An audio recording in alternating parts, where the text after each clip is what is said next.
오늘 차량 출고가 한 대 있어서 출고 좀 하고 또 개인적으로 고객하고 또 면담도 하고 그러다가 보니까 시간이 좀 많이 늦었네요. 네, 제 소개 뭐 아시는 분 아시겠지만 또 처음 이 방송을 접하시는 분들을 위해서 제 소개를 간단히 하자면 네이버 파워 지식인으로 네이버 지식인에서 활동하고 있는 사람이 재산입니다 라는 아이디를 가지고 활동하고 있고요. 중고차 거래, 자동차 거래와 자동차 구입 분야에서 전문가 순위 1위에 랭크가 되어 있는 자동차 분야는 5인데요. 모든 자동차의 뭐 정비, 뭐 렌트 막 이런 것까지 다 다루지는 않으니까 거기에서 좀 순위가 좀 떨어져 있는데, 그래서 지금 오늘 제가 좀 늦은 시간인데도 방송을 켜놓고 여러분들하고 같이 한번 생각해 볼 주제는, 이제 여름이 지나고 겨울이 돼서 연비가 좀 많이 안 좋아지는 시기가 왔죠. 지금 제가 질문을 오늘 제가 2분 전에 올리신 질문을 한번 채택을 해서 보고자 합니다. 자, 10년식 YF 소나타 집에서 회사 출퇴근용으로만 타고 있는데 거리는 12km 정도 됩니다. 별로 안 되는 거죠. 거리가 12km 정도면. 근데 연비가 8에서 7.9밖에 안 나와요.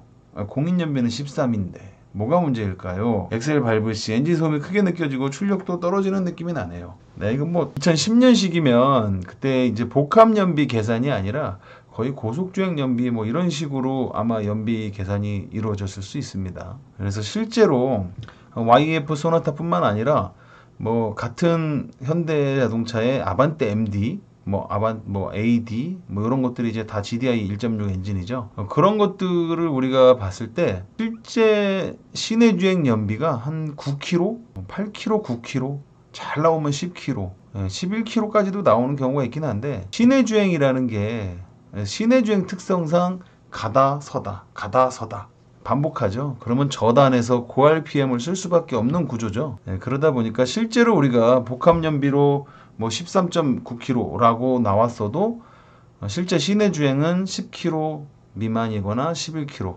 이렇게 될 수밖에 없죠. 내가 운전이 좀 습관이 좀 험악하거나 그러면은 아무래도 연비는 조금 더 떨어질 수밖에 없고요. 근데 이런 차들도 이제 고속으로 올리면 16km, 17km, 흔히 말하는 뭐 발가락 신공이라고 하는 그런 것들을 또 했을 때 뭐 한 19km, 20km까지도 나옵니다. 근데 지금 YF 소나타 2.0 같은 경우에는 실제 제가 알기로는 시내 주행이 한 7km? 잘 나와야 6, 7km, 뭐 8km 그 내외입니다. 그러니까 지금 딱 봤을 때 이 정도 연비가 가장 이상적인 연비가 맞습니다. 이상적이라기보다는 가장 어떻게 보면은 다른 차들도 다 그렇게 나온다. 평균적인 연비다. 이렇게 좀 말씀드릴 수가 있겠고요. 특히 겨울철에는 연비가 이제 효율성이 좀 많이 떨어지겠죠. 히터도 좀 틀고, 어쨌든 자동차의 동력을 뺏어서 사용해야 되는 것들이 좀 많이 있죠. 그리고 주변 온도가 차가워지면서 연비 자체가 뭐 농도의 차이가 뭐 있다고 저도 그렇게 알고 있는데, 그렇게 해서 연비가 조금은 떨어지죠. 겨울철 연비가 여름보다는 안 좋게 나타나는 건 사실입니다. 엑셀 밟을 시 엔진 소음이 크게 느껴지고 출력도 떨어지는 느낌, 이거는 수치상으로 정확하게 재본 게 아니기 때문에 진짜 단순히 운전자가 어떻게 보면 그 차에 적응을 해서, 저도 예전에 그런 질문을 받은 적이 있어요. 이제 아반떼가 지금은 6단이지만 그때 당시에 막 4단 아반떼 XD 시절이죠. 뭐 RPM은 3000인데 사장님 뭐 100km가 조금 넘어요, 막 이렇게 전화 주시는 분이 계세요. 그때는 그 RPM에 그 정도 속도가 당연한 거였는데, 왜냐면 처음에는 못 느끼다가 이제 한 3, 4개월 타면은 이 차가 처음에는 막 운전하기도 무섭고 되게 조금만 밟아도 막 나가는 것 같았는데, 이제 속도감이라는 게 그 차의 감각에 본인이 적응을 하게 되면, 운전자가 적응을 하게 되면 왜 괜히 이상하게 더 시끄러워진 것 같고, 특히 디젤차가 더 그렇게 느끼죠. 근데 어떤 때는 또 밟아보면 또 시원하게 잘 나갈 때 있어요. 그거는 내가 또 천천히 나가는 느낌이 몸에 배었다가 갑자기 또 밟으면 좀 잘 나가네 오늘은, 기분에 영향을 받나, 뭐 온도에 영향을 받나, 뭐 이렇게 약간 생각할 때도 있어요. 근데 그게 나중에 이제 어떤 데이터적인 수치로 봤을 때는 거의 똑같이 나가지 않나. 그냥 다만 운전자가 거기에 적응을 해서 느끼는 차이가, 저도 디젤 차량을 타고 있지만 요즘에는 뭐 디젤 차량이 왜 이렇게 시끄럽냐 이러다가도 어떨 때는 역시 이 토크발로 디젤 타는 거지,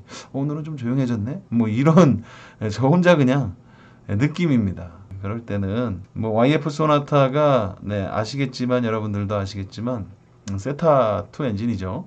뭐 현대에서는 평생 무상 보증, 평생 보증 뭐 이런 슬로건으로 지금 가고 있는데 실제로 소리가 크게 느껴지고 이게 탁탁탁탁탁 치는 소리가 되게 크게 느껴지고 조금 뒤에서 흰 연기도 나오고 그러니까 겨울철에 나오는 수증기가 아니고 뭐 헤드 가스켓이 나갔을 때 나오는 그런 흰 연기가 나오고 그렇다 그러면 한번 정비소 가서 어쨌든 평생 무상 보증이니까 진단을 한번 받아보실 필요는 있을 것 같아요. 커넥팅 노드가 부러져서 엔진 플러그를 쳐가지고 불이 나기 전에 한번 받아보는 게 좋지 않을까 싶고요.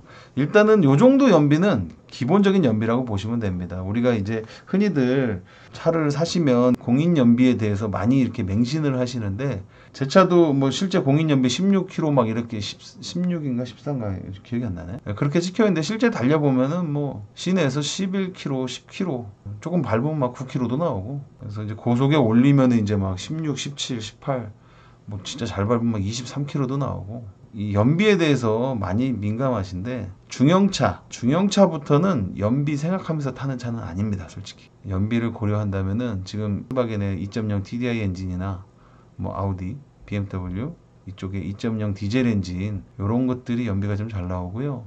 우리나라 엑센트 디젤이나 뭐 아반떼 디젤 그쪽도 연비는 잘 나오는 편이고요. 그런 이제 연비 좋은 차를 타야 되는데 뭐 이 하루 주행 거리가 12km니까 네 그렇게 뭐 연비를 따지면서 탈 필요는 없을 것 같습니다. 네, 그렇게 해서 이 질문에 대한 답변을 오늘 또 촬영을 하게 됐습니다. 네, 다음 시간에 좋은 내용으로 다시 찾아뵙겠습니다. 감사합니다.